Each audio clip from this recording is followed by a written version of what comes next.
I lead the Millennium Project for Iberoamerica, which is Spain, Portugal, and Latin America.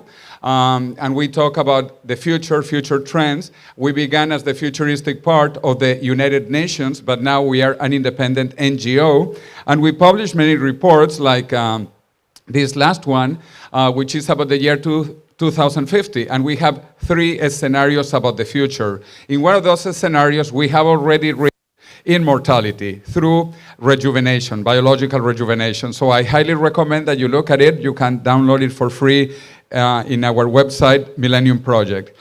But now we are in COVID times, and if you look at the risk factors for COVID is the aging.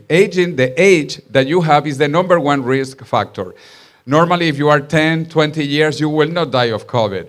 But so risk factor #1 is age. But actually, COVID is a very small pandemic in historic times.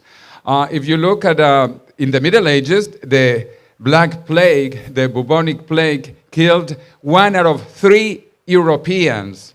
This is incredible. 1 out of 3 Europeans are estimated to have died because of the Black Plague. So COVID is really nothing compared to other really major plagues like the bubonic plague or smallpox or even the Spanish flu, which was not Spanish, by the way. The Spanish flu started in the USA, not in Spain.